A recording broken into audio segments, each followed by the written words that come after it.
Hey everyone, and welcome back to the Chloe and Leo Show. I'm Chloe. And I'm Leo. Today we're talking about one of the most fascinating cities in the world, Singapore. Singapore. I love this place. It's small but mighty. Leo, have you ever been? Actually, yes. I went there 2 years ago for a short trip. But honestly, I feel like I only scratched the surface. That's the perfect expression, scratch the surface. It means you only learn or see a little bit of something. Don't worry, today we're going to go deeper. We'll talk about food, culture, language, nature, and even some weird laws. Weird laws? Oh, you mean the no chewing gum thing? Exactly. But let's not get ahead of ourselves. Let's start with the basics. Good idea. So, where is Singapore? Singapore is a small island city-state in Southeast Asia. It's south of Malaysia and north of Indonesia. It's tiny, only about 50 kilometers from east to west. But it has over 5.6 million people. That's like putting the entire population of my hometown into a postage stamp. Exactly. It's one of the most densely populated countries in the world. But surprisingly, it doesn't feel super crowded everywhere. There's a lot of green space. Really? I thought it was all skyscrapers and shopping malls. That's part of it, the famous Marina Bay Sands, the super trees, Orchard Road for shopping. But Singapore is also called the Garden City. There are parks, nature reserves, and even a rainforest inside the city. A rainforest? In a city? Yes, the Bukit Timah Nature Reserve. It has more tree species than the entire continent of North America. Isn't that wild? That's insane. Okay, I need to go back. But before we get too deep into nature, let's talk about something everyone loves, food. Food. Singapore is a food lover's paradise. And the best part? You don't need to go to expensive restaurants. You go to hawker centers. Hawker centers, that's like an open-air food court, right? Yes, but way more delicious. Hawker centers have dozens of little stalls, each selling a different dish. And the food is a mix of Chinese, Malay, Indian, and Peranakan cultures. It's like eating the history of Singapore. Okay, give me your top 3 must-eat dishes. Number 1, Hainanese chicken rice. Simple but perfect. Soft chicken, fragrant rice cooked in chicken fat and ginger with chili sauce and dark soy. That sounds amazing. What's number 2? Laksa, a spicy coconut noodle soup. It's rich, creamy, a little spicy, with shrimp, fish cakes, and tofu puffs. Some people eat it with a spoon and chopsticks together. I love coconut milk and savory food. Number 3? Chili crab. You get a whole crab in a sweet, spicy tomato-based sauce. And you eat it with fried mantou, those little fried buns to soak up the sauce. Stop. You're making me hungry. And it's only 9 a.m. here. Sorry, but that's Singapore. You can eat all day, every day. Oh, and don't forget kaya toast for breakfast. It's toast with coconut jam and butter, served with soft-boiled eggs and coffee. That's a very Singaporean breakfast. Okay, let's move from food to something else, language. Because our listeners are learning English, right? What's the language situation in Singapore? Great question. Singapore has 4 official languages: English, Mandarin, Malay, and Tamil. But English is the main language for business, government, and education. So everyone speaks English? Almost everyone. But it's not the same English you learn in a textbook. Most Singaporeans speak Singlish, Singapore colloquial English. Singlish. I've heard about that. Can you give an example? Sure. In Standard English, you might say, "Can you help me carry this bag?" In Singlish, you'd say, "Can help me carry this bag or not?" That's shorter and more direct. Yes, and there are lots of unique words. Like, la, it's a particle added to the end of sentences for emphasis. Don't worry, la. Okay, la. La, I like that. What else?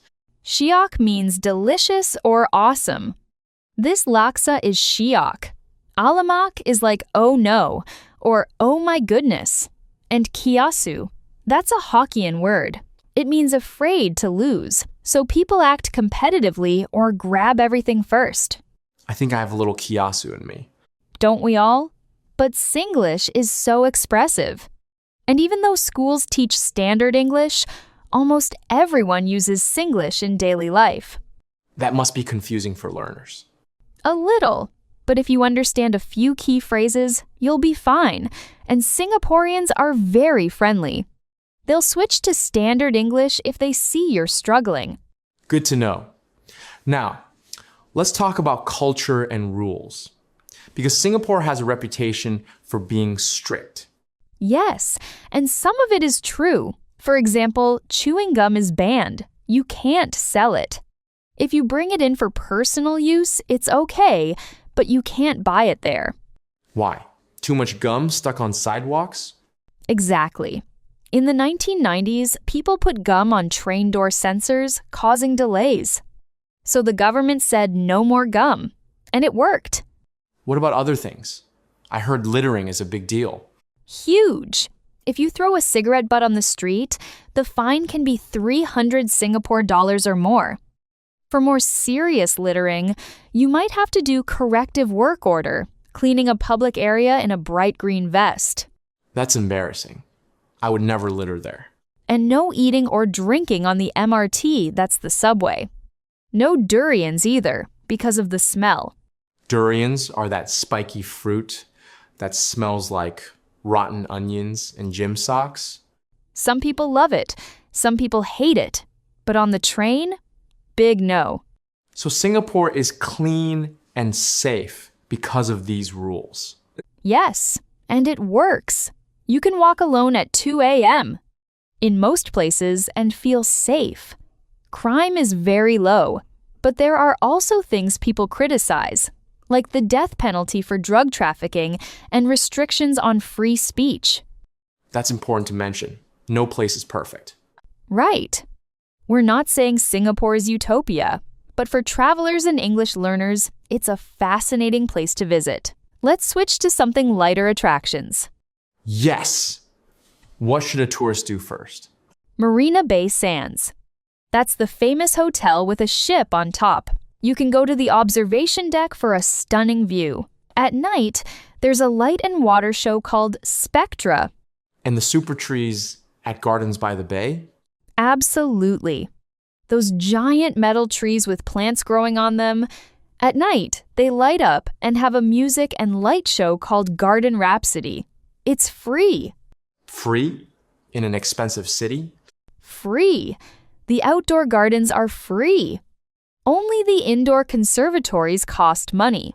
Another free thing, the Botanic Gardens. It's a UNESCO World Heritage Site. That's cool. What about cultural neighborhoods? Chinatown, Little India, and Kampong Glam, the Malay Arab area. Each has its own temples, mosques, food, and shops. In Chinatown, you can see the Sri Mariamman Temple, a Hindu temple. In Little India, the air smells like jasmine and spices. And in Kampong Glam, there's the beautiful Sultan Mosque. I love that Singapore celebrates all these cultures together. They really do. National Day is August 9th, and the whole country celebrates racial harmony. You'll see Chinese people eating at Malay stalls, Indians celebrating Chinese New Year, it's normal. That's the kind of world I want to live in. Me too. Okay, let's talk about something surprising nature in the city. Besides the rainforest you mentioned. There's also the Southern Ridges, a 10-kilometer walking trail that goes through parks and connects to a crazy bridge called the Henderson. Waves. It's a wave-shaped bridge high above the trees. I want to walk that. And there's MacRitchie Reservoir, where you can walk on a treetop suspension bridge. And you might see monkeys. Monkeys? Wild ones? Yes, long-tailed macaques. But don't feed them. They will steal your food. They're smart and a little aggressive. Noted. Don't bring snacks. Another unique place, Pulau Ubin. It's a small island off Singapore's northeast coast. You take a bumboat, a small wooden ferry, and when you get there, it's like Singapore 50 years ago. Villages, dirt roads, old rubber plantations. You can rent a bicycle and explore. That sounds like a time capsule. Exactly. And it's a great place to see wildlife like hornbills and monitor lizards. Monitor lizards? Those big ones? Yes, up to 2 meters long. But they're shy. They run away. I would run away too. Okay, let's pivot to practical tips for listeners who might visit Singapore. First, weather. It's hot and humid all year, right? Yes. Average temperature around 27 to 32 degrees Celsius. That's 80 to 90 Fahrenheit. And it rains often, but usually short, heavy showers. Always carry an umbrella. Good tip. Second, money. Is it expensive?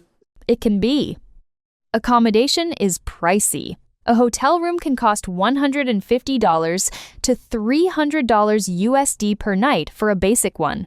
But food at hawker centers is cheap, $3 to $6 USD for a meal.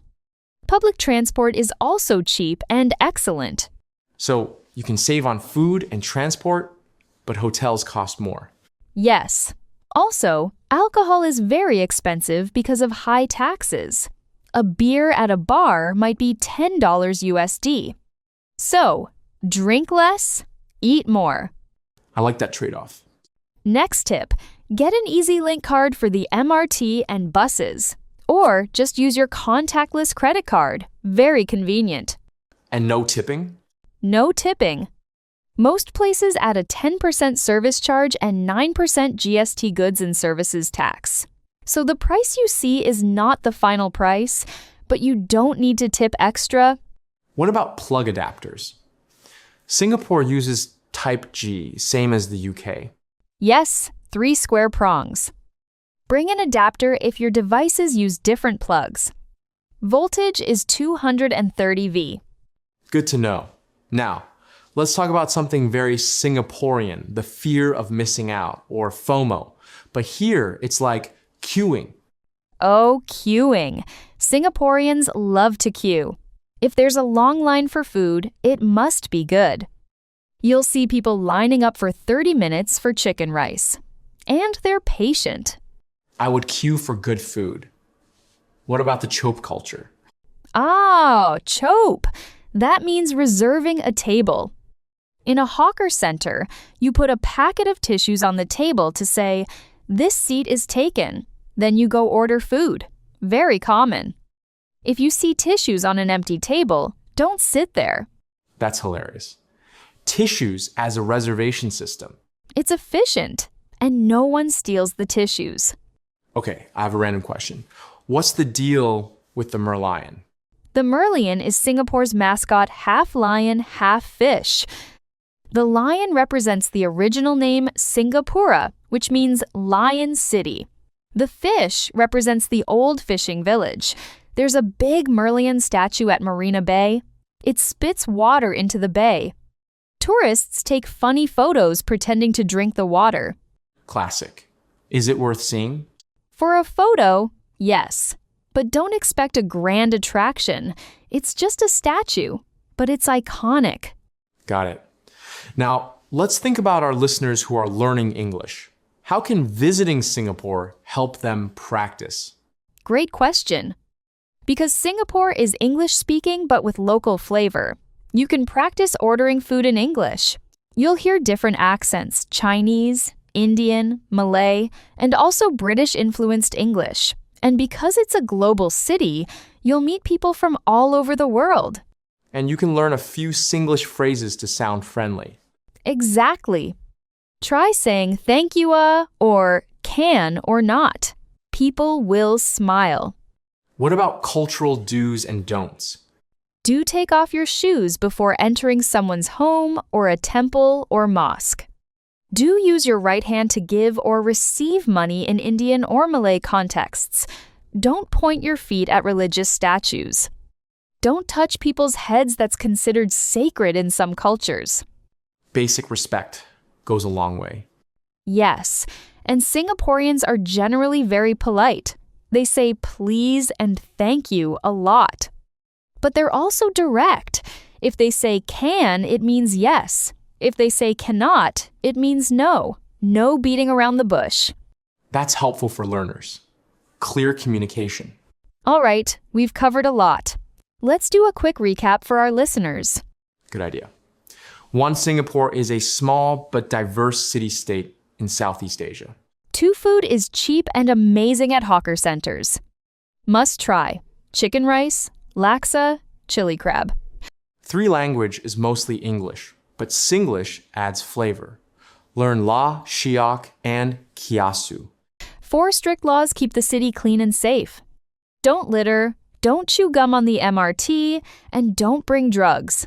Five, nature is everywhere. Visit Gardens by the Bay, the Southern Ridges, or Pulau Ubin. Six, transport is easy. Get an EZ-Link card or use a credit card. Seven, be respectful of different cultures. Take off shoes, use right hand, don't point feet. And eight, have fun. Singapore is safe, friendly, and full of surprises. Now, before we go, we want to answer a listener question. This comes from Maria in Brazil.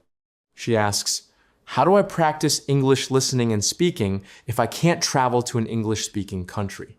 Great question, Maria. You don't have to travel. You can use YouTube like our channel. Also, listen to podcasts, watch movies with English subtitles, and try shadowing, repeating what you hear immediately after. Shadowing is powerful. Also, find a language partner online, apps like HelloTalk or Tandem, and don't be afraid to make mistakes. Singaporeans make mistakes too, and that's how you learn. Exactly. Real English is not perfect English. It's English that works. That's our motto. All right, Chloe, any final thoughts on Singapore? Yes. I think Singapore is a model of how different cultures can live together peacefully. It's not perfect, but it tries. And for English learners, it's a great place to practice because English is everywhere, but so is the local flavor. I'm convinced. I need to go back and eat all the laksa. And try the durian? Maybe not. Okay, maybe not. But everything else? All right, everyone. Thank you for listening to the Chloe and Leo Show. If you enjoyed this episode, please like, subscribe, and leave us a comment. Tell us, what country do you want us to talk about next? And don't forget to practice out loud. Repeat after me. Singapore's Shokla. Until next time, keep learning real English. Bye!